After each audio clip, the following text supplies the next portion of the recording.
तो आज का जो हमारा टॉपिक है वो है conservation of energy of a freely falling body.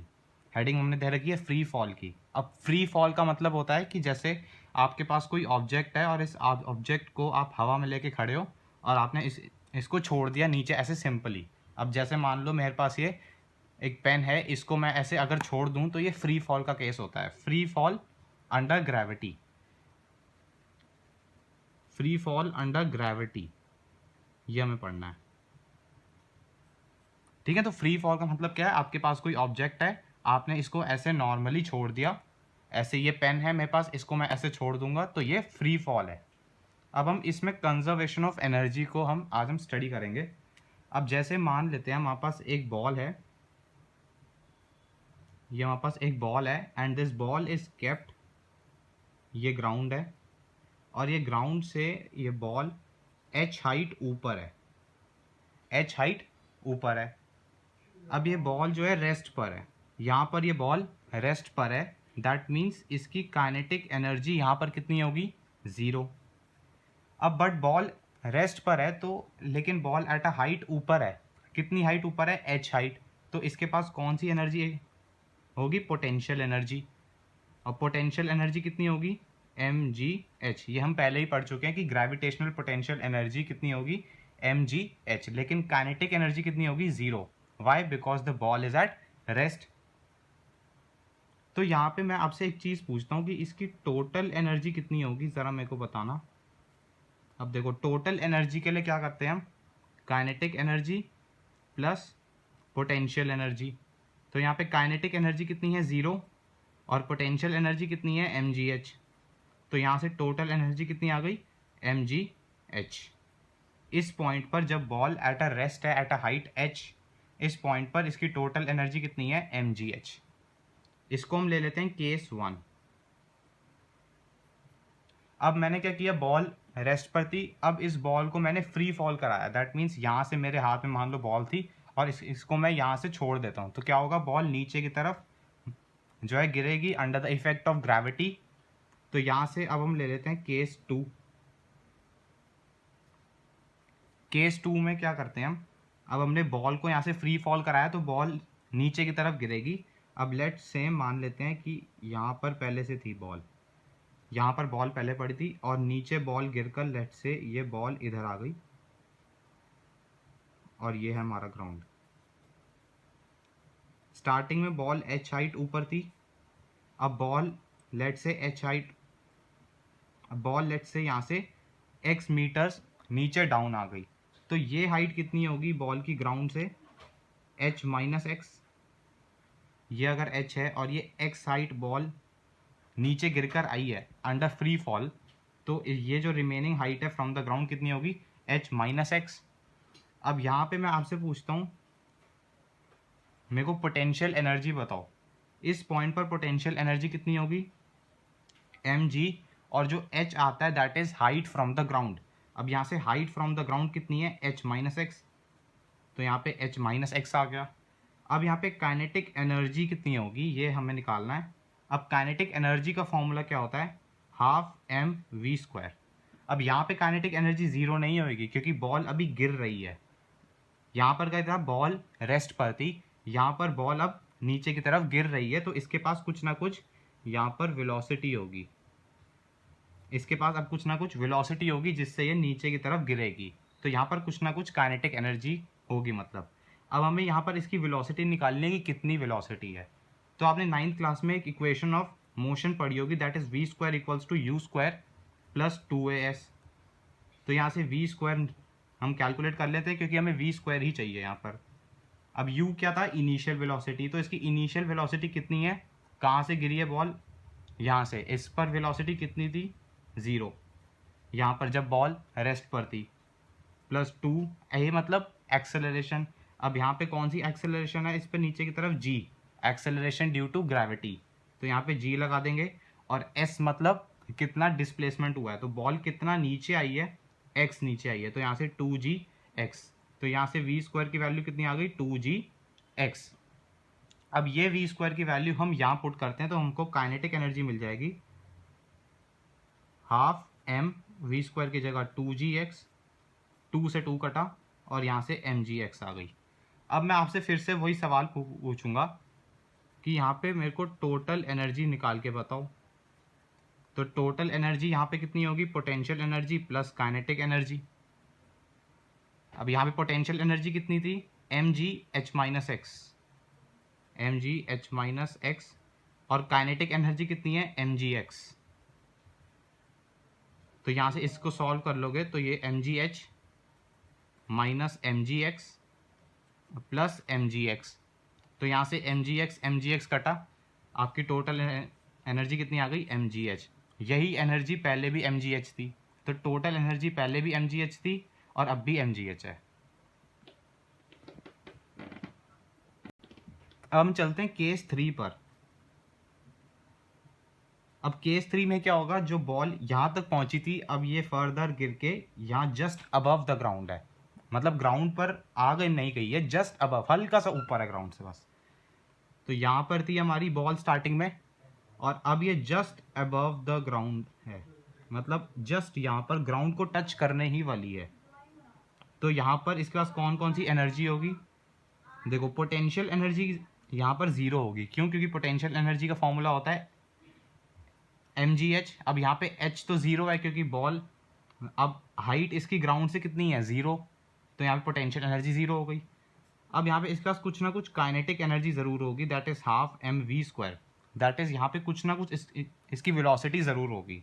अब हमें यह कैलकुलेट करना है, तो यहाँ पे फिर से वही लगाएंगे, v² equals to u² plus 2as, v² calculate करेंगे।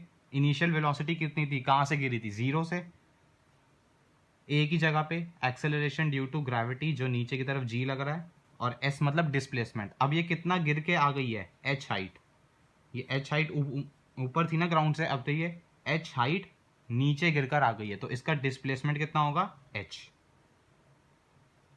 तो यहाँ से v² की वैल्यू 2gh आ गई, यहाँ पे पुट करेंगे तो काइनेटिक एनर्जी कितनी आ गई, हाफ m v² की जगह पे 2gh, 2 से 2 कटा, यहाँ से mgh। तो यहाँ पे टोटल एनर्जी कितनी आ गई, दैट इज आपकी potential energy plus kinetic energy. अब यहाँ पे पोटेंशियल एनर्जी कितनी थी, जीरो, क्यों, क्योंकि बॉल जस्ट ग्राउंड पे टच कर गई है, दैट मीन्स इसकी height from the ground zero है। तो सारी की सारी एनर्जी कौन सी है, काइनेटिक वाली, और कितनी है, mgh। अब यहाँ पर हम कुछ कंक्लूडिंग पॉइंट्स लिख लेते हैं, यहाँ पर कंक्लूडिंग पॉइंट्स हम कुछ डाल लेते हैं। अब ये कंक्लूडिंग पॉइंट्स मतलब हमें क्या बताएंगे, ये जो हमने इतना सारा पढ़ा है ये हमने क्यों पढ़ा है, क्या समझने के लिए पढ़ा है, वो हम समझते हैं।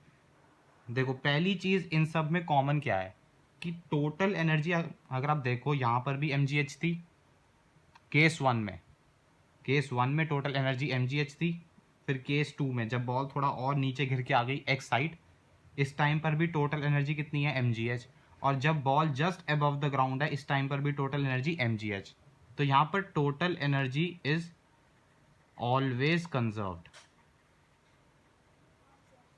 ये पहला पॉइंट। अब सेकेंड पॉइंट क्या है कि यहाँ पर देखो पोटेंशियल एनर्जी mgh थी जब बॉल रेस्ट पर थी एट अ हाइट h, और काइनेटिक एनर्जी जीरो। अब यहाँ पर होता क्या है कि जैसे जैसे बॉल नीचे गिरती है इसकी हाइट कम होती चली जाती है। अब हाइट कम हो रही है, दैट मीन्स इसकी पोटेंशियल एनर्जी कम होगी, और जैसे जैसे ये नीचे गिरेगी इसकी स्पीड बढ़ेगी। क्यों बढ़ेगी, क्योंकि एक्सेलरेशन लग रहा है ग्रेविटी का, तो उससे काइनेटिक एनर्जी बढ़ेगी। तो मैं यह कह सकता हूँ कि potential energy decreases and kinetic energy increases. अब यहाँ पे देखो पोटेंशियल एनर्जी कम हो रही है और काइनेटिक एनर्जी बढ़ रही है, तो यहाँ पे बॉल नीचे गिर रही है, इसकी पोटेंशियल एनर्जी धीरे धीरे कम हो रही है और काइनेटिक एनर्जी धीरे धीरे बढ़ रही है। तो यहाँ पर एक छोटी सी बात बताओ कि यहाँ पर एट अ हाइट h इसकी पोटेंशियल एनर्जी क्या होगी, मैक्सिमम होगी, दैट विल बी mgh, और जैसे नीचे आएगी पोटेंशियल एनर्जी इसकी कम होती चली जाएगी। और काइनेटिक एनर्जी कहाँ पे मैक्सिमम होगी, यहाँ पर जस्ट अबव द ग्राउंड इसकी स्पीड सबसे ज़्यादा होगी, तो वहाँ पर काइनेटिक एनर्जी मैक्सिमम। तो यहाँ पे एक और पॉइंट आ जाएगा कि potential energy is maximum at the top and kinetic energy is maximum at the bottom, यहाँ पर। ओके, अब यहाँ पर देखो पोटेंशियल एनर्जी ज़ीरो कहाँ पे होती है, जब ये ग्राउंड पर पहुंच जाता है या जस्ट अबव द ग्राउंड होता है, क्योंकि height from the ground zero हो जाएगी तब। In that case potential energy zero कब होगी, एट द बॉटम। और काइनेटिक एनर्जी जीरो कब होगी, जब ये रेस्ट पर थी ऊपर स्टार्टिंग में टॉप पर, तो एट द टॉप।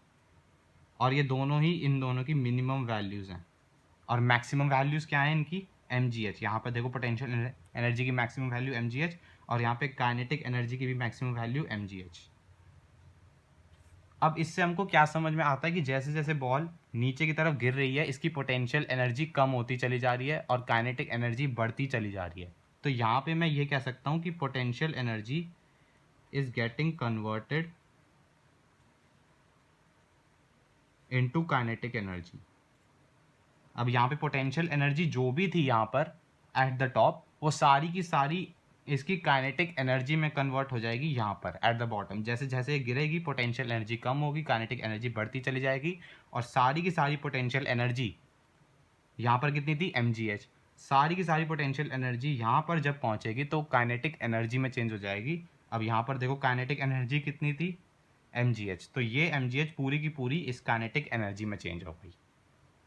अब law of conservation of energy को समझ लेते हैं, जो आपकी बुक्स में दे रखा है, that energy can neither be created nor be destroyed, it only transfers from one form to another. It only transfers from one form to another. अब ये आपकी बुक्स में स्टेटमेंट दे रखी है law of conservation of energy की, that energy can neither be created nor be destroyed, it only transfers from one form to another. अब इसका मतलब क्या है कि एनर्जी को आप बना नहीं सकते, आप एनर्जी को बर्बाद नहीं कर सकते, it only transfers from one form to another. That is अभी जो हमने एग्जाम्पल देखा था बॉल वाले केस में, आपकी जब बॉल ऊपर रेस्ट पर थी और जब आप इसको फ्री फॉल कराते हो तो ये नीचे की तरफ गिरती है। अभी हमने देखा था कि इसकी पोटेंशियल एनर्जी यहाँ पर कितनी थी, एम जी एच, और जब फाइनली ये ग्राउंड को टच करती है तो इसकी पोटेंशियल एनर्जी सारी की सारी किस में चेंज हो जाती है, काइनेटिक एनर्जी में। तो सारी की सारी पोटेंशियल एनर्जी जो एम जी एच थी, अब वो काइनेटिक एनर्जी बन जाएगी एम जी एच। तो यही पे वो कह रहा है कि it only transfers from one form to another, that is energy यहाँ पे आपकी पोटेंशियल एनर्जी के फॉर्म में थी पहले, और फिर वो काइनेटिक एनर्जी के फॉर्म में बन गई। तो फ्री फॉल में क्या होता है कि potential energy gets transfers from one form to another form. अब इसी में हम अपवर्ड मोशन को भी समझ लेते हैं। जैसे अभी हमने फ्री फॉल पढ़ा था कि बॉल आपकी ऊपर से नीचे ऐसे गिरती है, ऐसे ऊपर से नीचे आपकी बॉल गिर रही है, तो ये फ्री फॉल है। अब अपवर्ड मोशन में क्या होगा, जैसे ये है पेन है और ये पेन अभी इस टाइम ग्राउंड पर है और इसको मैं ऊपर की तरफ फेंकता हूँ, ऐसे ऐसे ये पेन था, इसको मैंने ऐसे ऊपर की तरफ फेंका। तो यहाँ से जब मैंने इसको ऊपर की तरफ फेंका तो इस हाइट पर आके इसकी वेलोसिटी ज़ीरो हो गई, जिसकी वजह से ये नीचे की तरफ दोबारा गिरना स्टार्ट करता है। तो जब मैं इसको ऊपर की तरफ उछाल रहा हूँ तो मैंने इसको कुछ वेलोसिटी दी होगी। अब जैसे मान लो ये ग्राउंड है और यहाँ पर मैं खड़ा हूँ ये बॉल लेकर, अब मैंने इसको ऊपर की तरफ उछाला तो यहाँ पर मैंने इसको कुछ वेलोसिटी दी होगी। जैसे मान लो ये पेन है, इसको मैं ऐसे ऊपर की तरफ उछालता हूँ तो मैंने यहाँ पे इसको कुछ ऐसे ऊपर की तरफ वेलोसिटी दी है। तो लेट से इसको मैंने यहाँ पे 20 मीटर्स पर सेकंड की वेलोसिटी दी, और फिर ये ऊपर आता है, इस साइड पर आकर इसकी स्पीड ज़ीरो हो जाएगी, तभी तो नीचे गिरेगा, इसकी स्पीड ज़ीरो हो जाएगी और ये बॉल ऊपर जाती है और फाइनली यहाँ पर आके इसकी स्पीड कितनी हो जाती है, ज़ीरो। अगर स्पीड ज़ीरो है तो ऊपर आकर इसकी काइनेटिक एनर्जी कितनी हो जाएगी, ज़ीरो, और पोटेंशियल एनर्जी कितनी हो जाएगी, लेट से मान लो ये एच हाइट ऊपर आई है तो पोटेंशियल एनर्जी कितनी हो जाएगी, एम जी एच। यहाँ पर इसके पास कुछ ना कुछ काइनेटिक एनर्जी होगी क्योंकि यहाँ पर मैंने कुछ स्पीड दी है, लेकिन पोटेंशियल एनर्जी कितनी होगी, ज़ीरो, क्योंकि ये ग्राउंड पर है।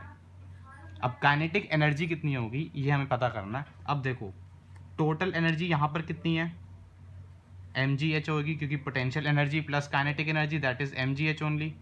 अब टोटल एनर्जी हमें पता है पूरे प्रोसेस में सेम रहेगी। अभी हमने पढ़ा था कि total energy always remains conserved. इधर से इधर टोटल एनर्जी हर एक पॉइंट पर, इधर इधर इधर, मतलब हर एक पॉइंट पर अगर आप देख लो, अब यहाँ पर हर एक पॉइंट पर टोटल एनर्जी कंजर्व रहती है। चाहे आप किसी भी पॉइंट पर बॉल का मोशन देख लो, हर एक पॉइंट पर टोटल एनर्जी क्या रहेगी, कंजर्व रहेगी।